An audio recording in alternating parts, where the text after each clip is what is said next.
Jadi di sini aku bakal jelasin mengenai script index HTML yang udah aku buat nampilin peta interaktif mengenai Leva.js.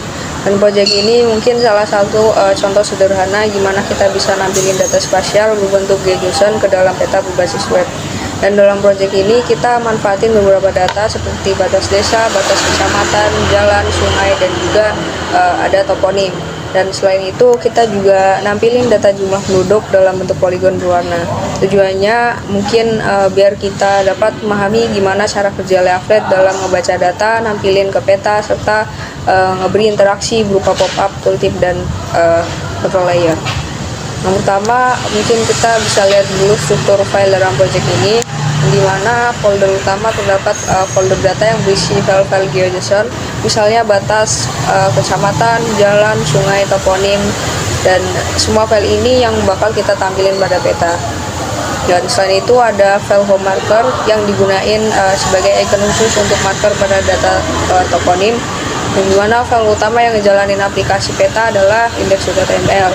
Di sini semua script kita tulis buat nampilin peta, ngedesain layer, dan ngebuat interaksi.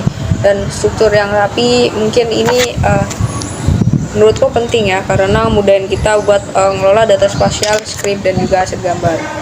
Dan jika kita buka file index.html, bagian atas atau head berisi link style sheet leaflet. File CSS ini juga diperluin supaya peta memiliki tampilan standar dari leaflet. Dan selain itu ada juga style tambahan buat mastiin div peta memenuhi seluruh layar dengan width 100% dan height 100. Dan juga hal ini berguna supaya peta nggak terpotong dan bisa nampil penuh di browser. Lalu di dalam body hanya ada satu elemen div dengan ID map. Div inilah yang bakal menjadi wadah atau kanvas peta, dan semua layar nantinya bakal ditampilin di dalam div ini. Bagian pertama dari script ini adalah inisialisasi peta, dan kita gunain perintah map buat ngebuat peta baru. Jadi awal peta ini diarahkan ke koordinat yang udah kita tentuin dengan zoom 10, dan koordinat ini berada kita pakai di wilayah Flores, Nusa Tenggara Timur.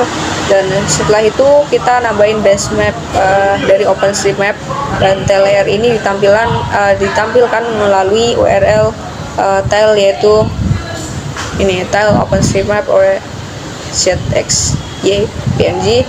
Dan base map ini berfungsi sebagai peta dasar di bawah semua layer data kita, dan dimana base map ini kemudian ditambahin ke dalam peta gunain add to map. Dan hasilnya ketika pertama kali peta dibuka, kita langsung melihat wilayah dengan tampilan standar OpenStreetMap. Selanjutnya kita ngebuat layer toponim, dan data toponim diambil dari file toponim JSON.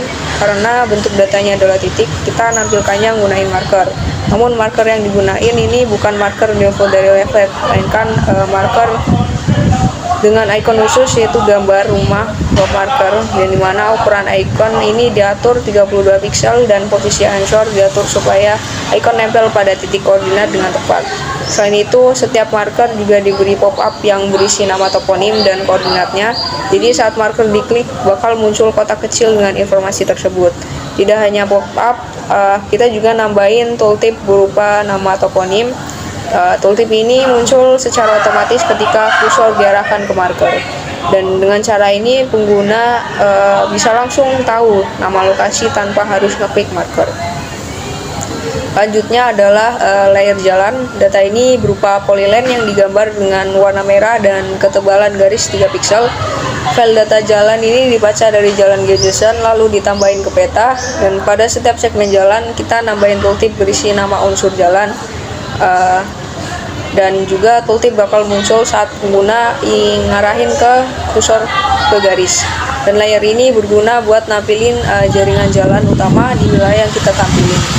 Selain jalan, kita juga nampilin layer sungai, sama seperti jalan. Sungai berupa polyline kan, dan tapi warnanya biru. Dengan cara ini pengguna atau pengakses bakal bisa dengan mudah membedain jalan dan sungai. Tooltip juga ditambahin pada setiap sungai, sehingga informasi nama unsur sungai bisa muncul saat kursor diarahkan ke garis biru tersebut. Dan perbedaan warna dan styling ini tentu sangat penting biar peta mudah dibaca dan informasinya lebih jelas.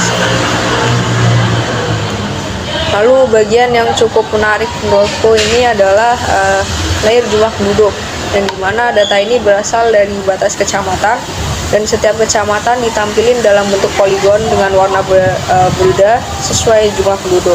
Dan kita gunain logika sederhana, kayak misal jika jumlah penduduk kurang dari 15.000 maka warnanya bakal kuning pucat, dan jika jumlahnya antara 15.000 sampai 30.000 maka warnanya orange, dan jika lebih dari 30.000 maka warnanya merah gelap.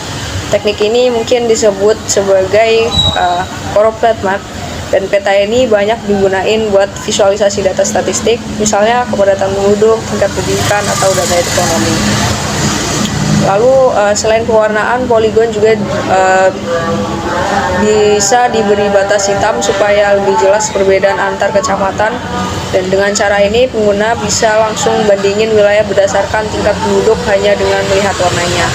Dan agar peta lebih interaktif, ditambahin control layer. Fungsinya adalah memberi pilihan kepada pengguna buat ngidupin atau matiin layar tertentu. Dalam project ini, overlay yang tersedia adalah toponim jalan, sungai, dan jumlah penduduk, dan control layer muncul di kanan atas peta dalam bentuk kotak daftar centang.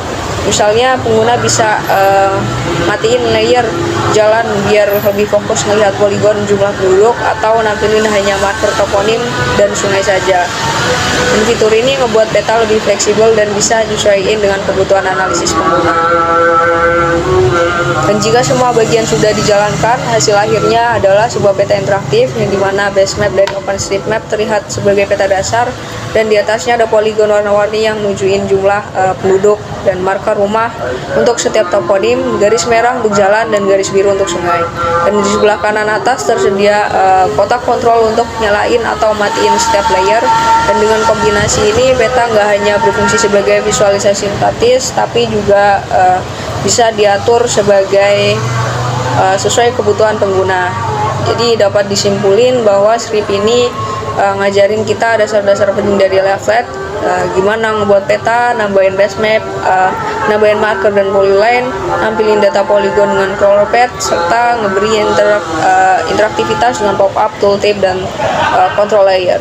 Dan dengan memahamin script ini, jadi kita bisa ngembangin lebih jauh, misalnya nambahin legenda, analisis spasial, atau ngebuin data ke database, mungkin buat analisis kedepannya atau